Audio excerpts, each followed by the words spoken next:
Welcome to the Mom Needs a Moment podcast. We're your hosts, Chrissy and Cindy, co-founders of HER Health Collective. We are two moms obsessed with revolutionizing the way moms take care of themselves. We are so glad you're here. Let's dive in. This is part 2 of our conversation with our panel of HER experts discussing oppression, bias, and allyship. Last week, we dove into issues of advocacy, disparities within larger systems, issues with the diagnostic tools we use, the labels we put on others, exploring our own internal biases, and the role of funding in keeping oppressive systems alive and well. This week, we are diving into and exploring the topic of allyship, both for ourselves and our children. The expert panelists joining us in today's conversation include Maris Feely, a full-spectrum doula and co-owner of Carolina Birth and Wellness, Dr. Charisse Johnson, licensed clinical mental health counselor and founder of Jade Integrative Counseling and Wellness, Kirsten Spurrier, occupational therapist and owner-founder of the Perinatal Pelvis, Jessica Shields, licensed educational psychologist, parenting coach, and founder of Stronger Minds, Stronger Youth, LaToshia Rouse, certified birth and postpartum doula, owner of Birth Sisters Doula service, and patient and family engagement consultant. Last but not least, Erin Baute, a skilled business coach and behavioral strategist, an accredited Enneagram professional, and owner of Living the Enneagram. We hope you take away as much from this conversation as we did. In this first half of this conversation, we've walked through oppression and we've walked through bias. I'd like to turn us now towards allyship.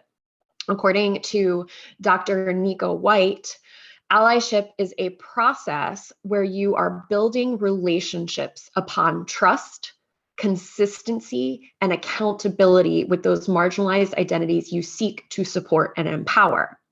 There's also a wonderful definition from the Corporate Sisters. An ally is an individual involved in the promotion and advancement of an inclusive culture through positive and intentional action. If you are a true ally, you're not just someone who has the sentiment of, I believe that equality, justice, dignity, and respect should be provided to this group of people or identity, but you stand in solidarity with those marginalized people. That simple shift looks very different and provides a much greater impact. What does it look like in today's world for a person to stand in solidarity with marginalized people? What does allyship look like for you personally and within your industry as a whole? I'll tackle the personal piece. I have so many white friends that are allies. They make sure, they are protective. Even on social media, if someone says something, I don't have to.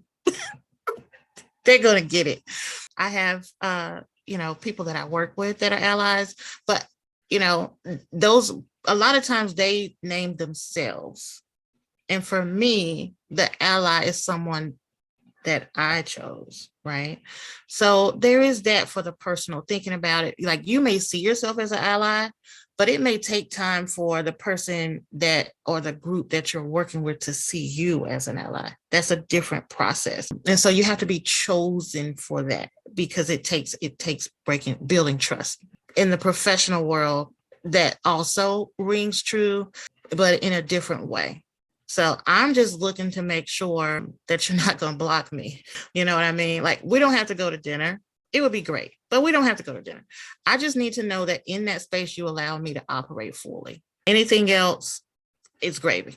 I also think it's important to recognize that allyship can be performative. So there are times and situations where people may believe they're an ally because they have a good heart, or they go, we intentionally give money towards organizations that help marginalized people groups, but yet it's not a lifestyle. It's not something that they live. So, when we talk about that concept of believing that someone is genuinely an ally, it's someone that regardless of whether or not we even believe the same, they're going to support you. And the whole concept in my mind of solidarity means that you have worked through your unconscious bias to the point where you're a little bit uncomfortable, right? Because solidarity is typically going to call you to come out of your comfort zone and go, can I stand up when what needs to be said or what needs to happen is different from what's happening? So again, people can call themselves allies. And I often see, whether it's in mental health, whether it's in corporations, even local entrepreneurs or mothers who will highlight groups of women that all look the same. And these are people that I might know, and I think that's really wonderful, but you still elevated voices that all looks like you. You can see events, and I watch this way, and you'll notice that, oh, here's an event that occurred, and like they're all white women, they're all wearing similar dresses and sneakers. Like there's these waves of different untold aspects of what's happening there. And while their heart is in an incredible place, I had this conversation with an organization. I said, you don't have any diversity on your planning team. So there's a lot of allyship and solidarity that isn't true in nature, because the people who are actually spearheading and bringing forth the mission still all look like you. So you're not going to have diverse perspectives, at the table. And I see that in mental health as well, where things are elevated by white cisgender males because they're predominantly who is what started the field of mental health.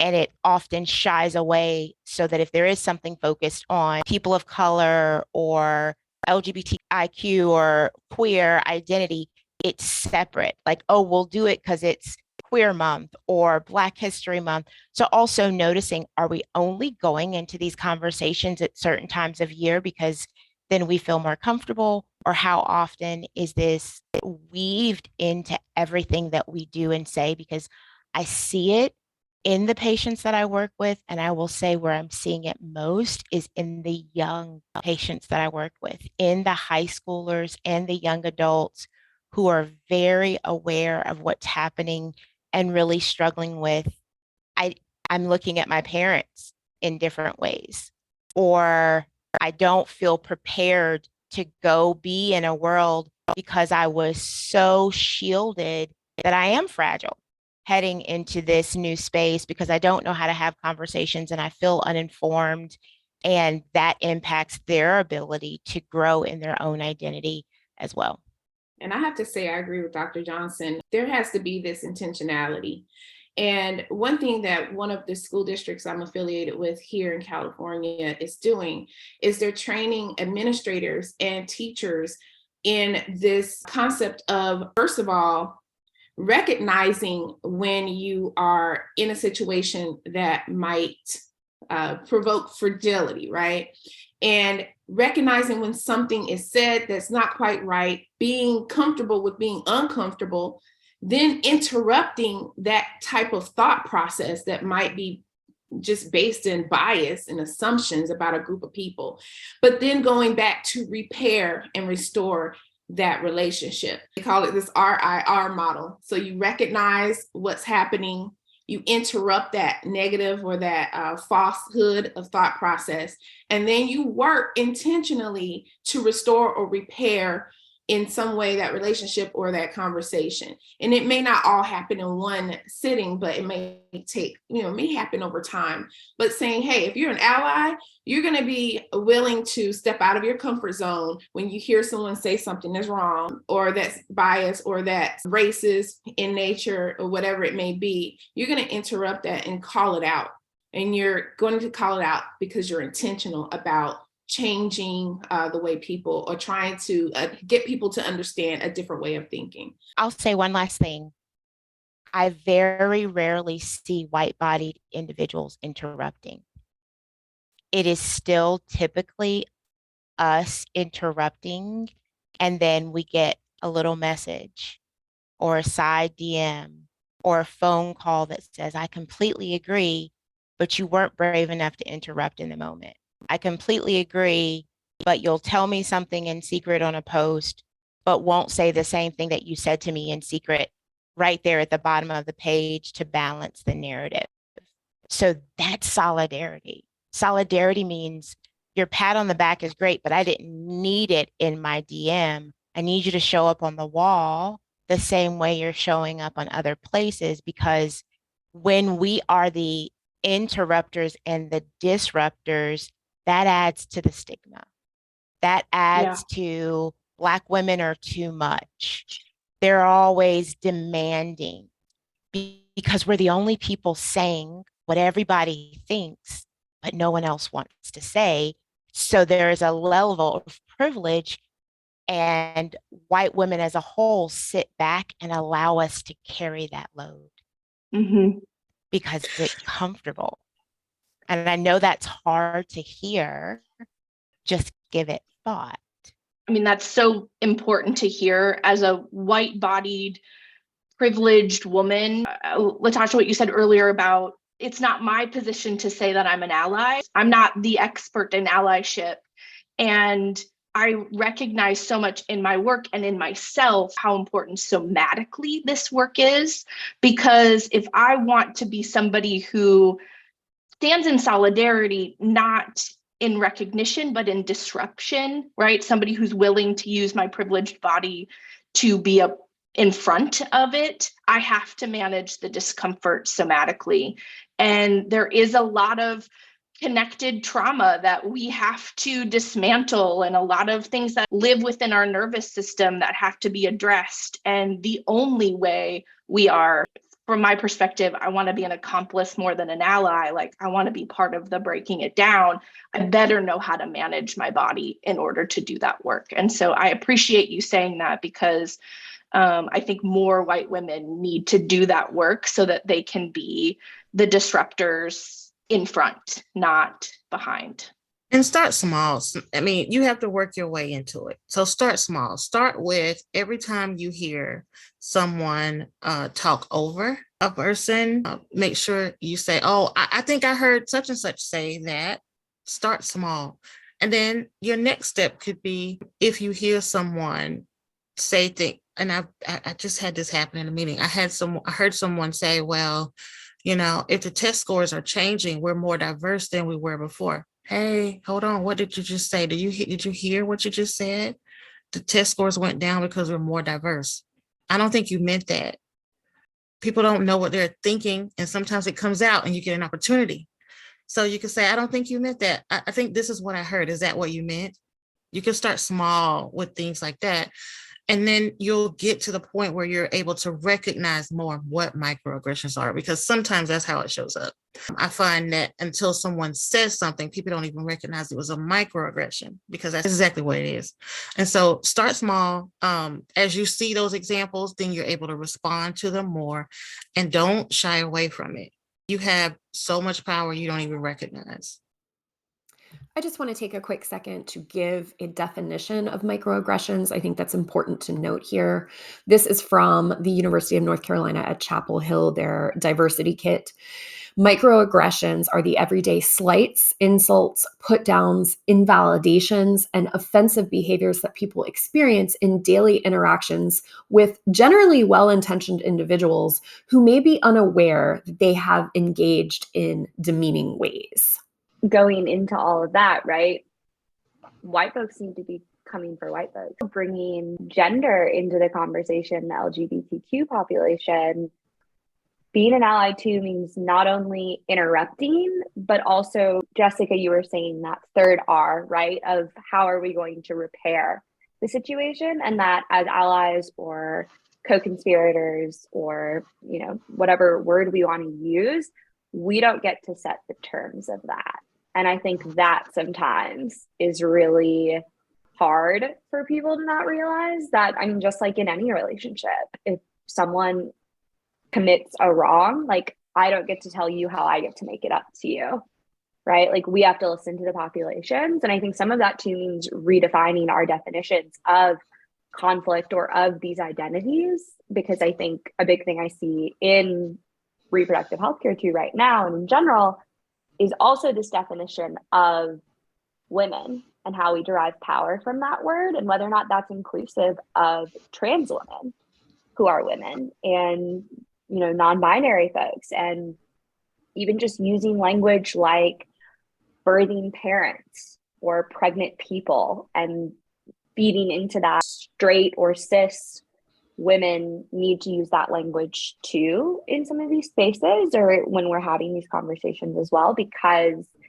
we need to make sure that we're modeling, right, that behavior and that inclusion, and calling in folks who do share our identities, however uncomfortable, doing that work that Erin mentioned, right, of like sitting somatically in the body and getting uncomfortable with it, recognizing that however uncomfortable I could be as a white cis woman is never going to be the violence being committed against a trans woman or a Black woman, and that it doesn't compare, that the need to interrupt and then to listen to these populations on how we can repair the work and the history that's happening and that has happened. To our Patreon supporters, thank you. We appreciate you so much. Our goal has always been for moms to know they're not alone in the tough and challenging phases of motherhood. We know Mama Needs a Moment provides this to our listeners. We are thrilled with the growth of the podcast over the past 2 years. Last year, Spotify shared that Mama Needs a Moment was in the top 30% most followed podcasts, was heard in 9 countries, and had more content than 97% of other creators in the family category. We have recently launched a Patreon account for Mama Needs a Moment. This is a great way for you to provide additional support to HER Health Collective. We've set up 3 options for Patreon supporters, each with its very own perks, such as special events, discounts, and bonus content from each and every podcast guest that is available only to our Patreon supporters. Will you become a Patreon supporter? It would mean the world to us. Thank you so much. Powerful insights in that part of our conversation about allyship, specifically this idea that we need to be intentional and that we have to be prepared to be uncomfortable. It really comes down to what we're doing every day. It's the little small things that we do. It's not performative. It's actually standing up and saying something in these little small moments. And I think those are such important lessons to take with us as we are moms. And that's a big piece of who our audience is. It's largely comprised of moms. And as is typical of most moms, our biggest concern tends to be on raising our children to be good humans. And I know that our Mama Needs a Moment listeners, and more generally the HER Health Collective community, will equate being a good human with allyship and inclusiveness. As I was thinking about this topic of raising our children to be inclusive and to be an ally, I was reminded of a time when I was in, I believe, 3rd grade, and I was shown a video. It was the civil rights movement, and there were a group of Black people, and the fire hoses were being turned on them. And this was my first time being exposed to this. And I remember sitting there in shock. And that's a whole other conversation. Why was this the first time that I was exposed to this? But I was sitting there with a feeling of shock. I felt an overwhelming feeling of guilt. And I remember thinking that I hated those white people. Nobody helped me figure out what to do with those feelings. I didn't know what to do with that guilt that I felt. I didn't know what to do with that hate that I felt towards these people who are being horrible to another group of people. And I just sat with it and I felt very uncomfortable, but I had no direction. And I don't want that to happen to my daughter. I want her to grow up with this inclusive allyship just built into her bones. I want to do everything I can, at least, to make that happen. So what does it look like for a mom to raise her child to be inclusive, to be an ally? Are these direct lessons? Is it something that is infused, as we said before, in our daily habits of life? What tips and suggestions can you offer for moms to be able to put this into action for her family? Do life with people that do not look like you. That is foundational. When we're siloed in and everything we see and experience looks just like us, that's what allows the narrative to come from media, from what you see in school, from the books you read, because there's nothing creating that story and narrative. When your child from infancy grows up in diverse spaces and does life with diverse spaces, not we go feed homeless people at Thanksgiving, or a few times a year we do things for underprivileged. we go once a year and go to another country and take a picture of ourselves with a child of a different color. Not saying those things aren't great, but that's not going to help your child be a good human. It creates this, look, here's what I do, so I'm okay. When you do life with someone that isn't like you have a completely different perspective of what it means to walk in their shoes. You see where our blood is all the same color, but you also see where our skin creates different opportunities. And so then you're more likely to disrupt in those moments because you're not only speaking from a place of, I want to work on this, but you're thinking of all of the amazing and incredible people in your life that you know, that you're thinking, if that happened to so and so, I would be upset. So I'm not going to stand back and not do anything now. That's very hard to develop much later on in life. And if we think about the developmental growth of children, it is much easier to develop when they're younger. So parents have a tendency to shy away from tough conversations. The world does not. So someone said it earlier, if you don't have these conversations, the world and their peers will have them for you. From birth to 7, children assimilate the foundation of what they believe about life. From 7 and beyond, you're just working to go, what did I not give them? So introducing this at 14 because you think they're ready is actually too late. Those early years when they're very young, you are teaching them empathy. You are teaching them how to be in different spaces with different people. You are teaching them, yes, her hair is different. Do not touch it. She did not walk up and touch your hair. Do not walk up and touch her hair. Yes, it's different, and let's now go talk about that since you're curious. And then we can talk about what that's like and why you don't want to touch somebody's hair because you don't want to touch anybody without permission. So it is a combination of doing life, having conversations, and being intentional about sharing these things to and with your children. Because if you don't, that is a privilege.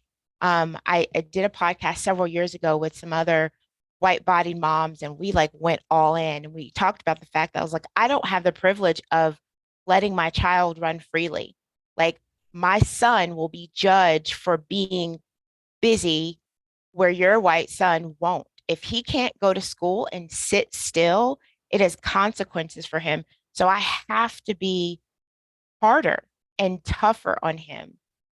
If we as parents wait to extend those things to our kids until they're 12, 13, 14, the level of privilege is so rooted. It's not impossible, but it's a lot more challenging to uproot. So really ask yourself, what does the diversity in our friends look like?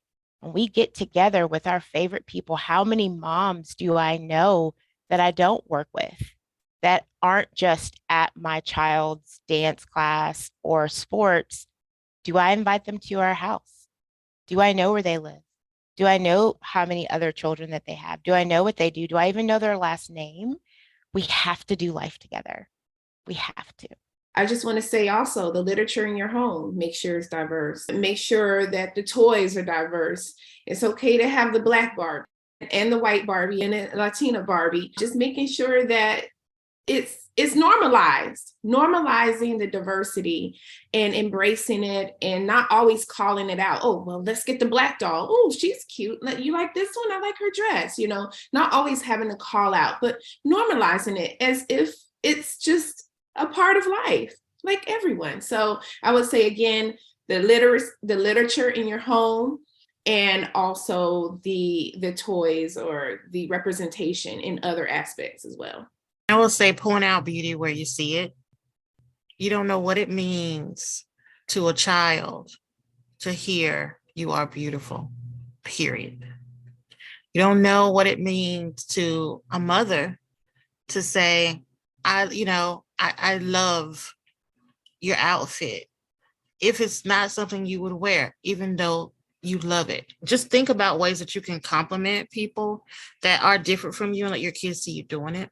You also can recognize that when you are looking at these books, and a lot of it can be historical content that may be challenging. Okay, that's good, but they also need to see some joy. They need to see some regular Black people in movies living their life. They need to see some books that talk about things other than civil rights. The full spectrum of a person is important. I had to do that with my own kids. I had to make sure that when we talk about in Black History Month, it's not all dead people. There's some living people that are contributing to history. And then also I had to make sure I got my people around different types of people. And in this neighborhood that I'm in, we have so many cultures, so many different people. And so they've got friends in our neighborhood. That was a bonus, right? So I kind of got it easy on that point.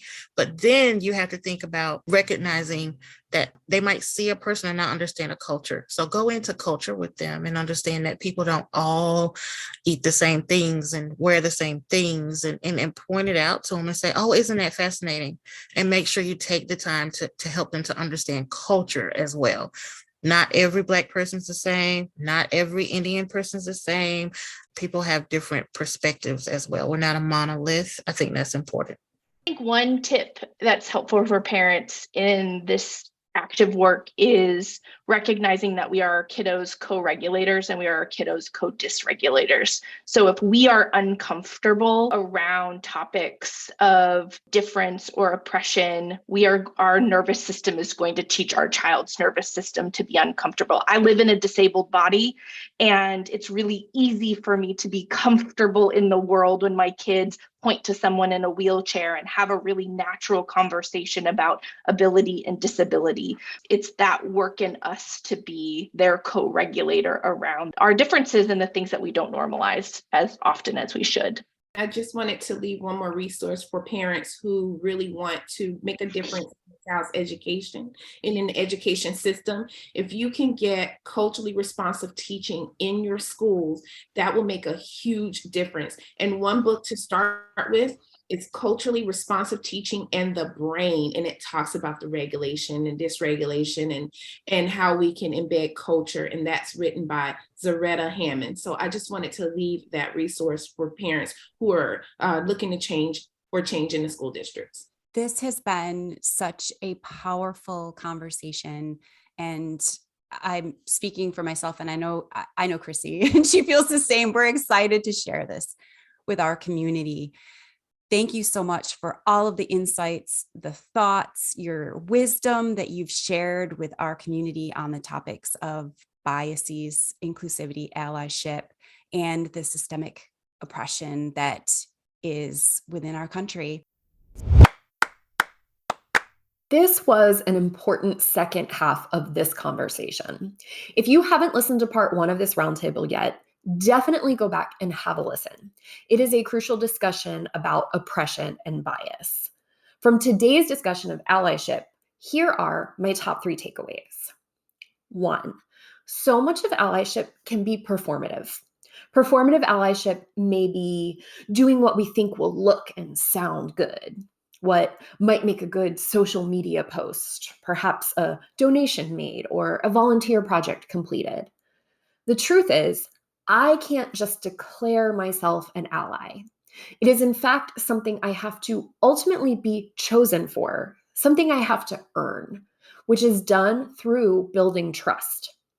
Building trust happens through intentionally showing up, intentionally elevating voices different from our own, and not just at certain times of the year, but consistently. 2, I loved the RIR model. I think it's important to utilize in education, the workplace, and in our own personal lives. It is a model that allows us to show solidarity and to show up as a disruptor, walking in front of or alongside, rather than behind those we want to ally with. Step 1 of the RIR model asks us to recognize, identify the feelings evoked by a person's appearance, words, or behavior. Step 2, interrupt. Stop the usual cycle of reacting based on gut feelings and take a moment to challenge them.